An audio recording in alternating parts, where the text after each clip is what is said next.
Hey guys, I'm back again today with our reading of Holes by Sachar, and we are up to chapter number 12. Again, Stanley was the last one to finish digging. It was late afternoon when he dragged himself back to the compound. This time, he would have accepted a ride on the truck if it was offered. When he got to the tent, he found Mr. Pendanski and the other boys sitting in a circle on the ground. "Welcome, Stanley," said Mr. Pendanski. "Hey, caveman, you get your hole dug?" asked Magnet. He managed to nod. "You spit in it?" asked Squid. He nodded again. "You're right," he said to X-Ray. "The second hole's the hardest." X-Ray shook his head. "The third hole's the hardest," he said. "Come join our circle," said Mr. Pendanski. Stanley plopped down between Squid and Magnet. He needed to rest up before taking a shower. "We've been discussing what we want to do with our lives," said Mr. Pendanski. "We're not going to be at Camp Green Lake forever. We need to prepare for the day we leave here and join the rest of society." "Hey, that's great, Mum," said Magnet. "They're going to finally let you out of here?" The other boys laughed. "Okay, Jose," said Mr. Pendanski. "What do you want to do with your life?" "I don't know," said Magnet. "You need to think about that," said Mr. Pendanski. "It's important to have goals.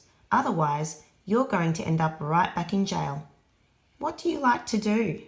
"I don't know," said Magnet. "You must like something," said Mr. Pendanski. "I like animals," said Magnet.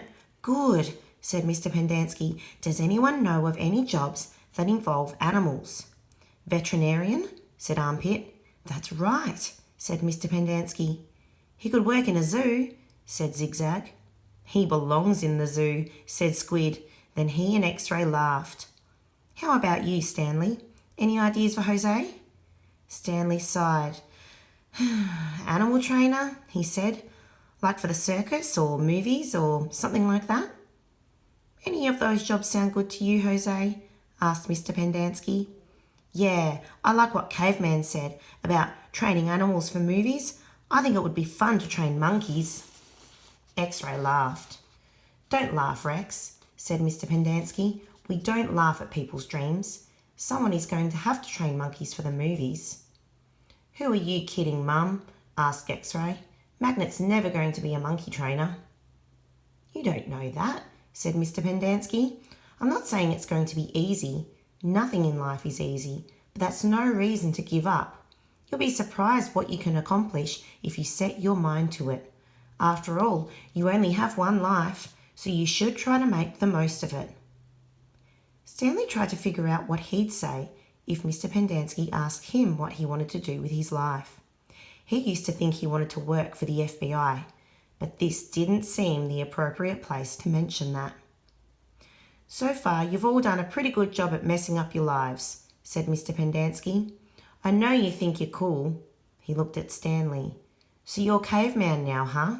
You like digging holes, caveman?" Stanley didn't know what to say. "Well, let me tell you something, caveman. You are here on account of one person. If it wasn't for that person, you wouldn't be here digging holes in the hot sun. You know who that person is? My no good, dirty, rotten, pig-stealing great-great-grandfather?" The other boys howled with laughter. Even Zero smiled. It was the first time Stanley had ever seen Zero smile. He usually had such an angry expression on his face. Now he had such a huge smile it almost seemed too big for his face. Like the smile on a jack-o'-lantern. "No," said Mr. Pendanski. "That person is you, Stanley. You're the reason you are here.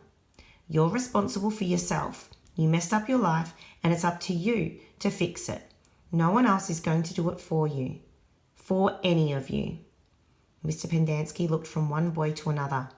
"You're all special in your own way," he said.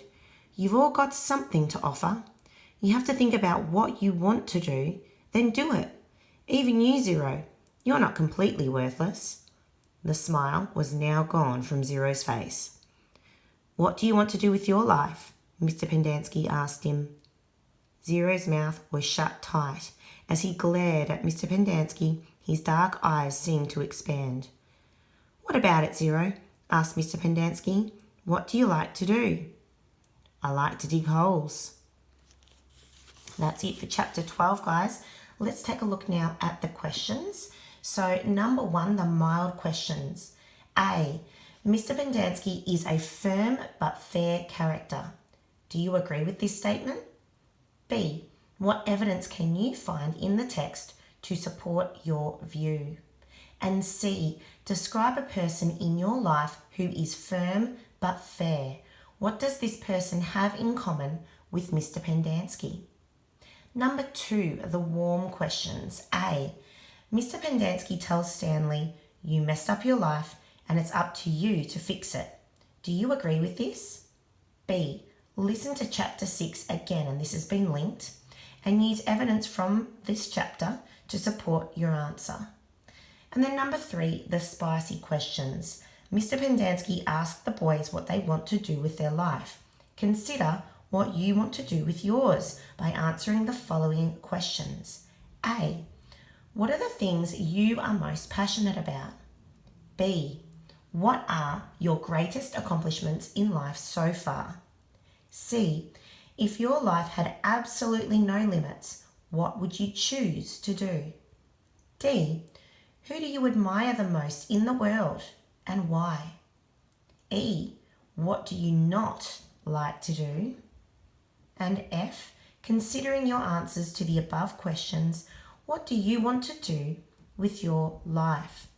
Now guys, before I send you off to complete these questions, I just want to make sure that everyone understands that you should be aiming to write at least half a page. So if you feel like you have not done as much work as you possibly could do to make that half of a page, I want you to try and add more.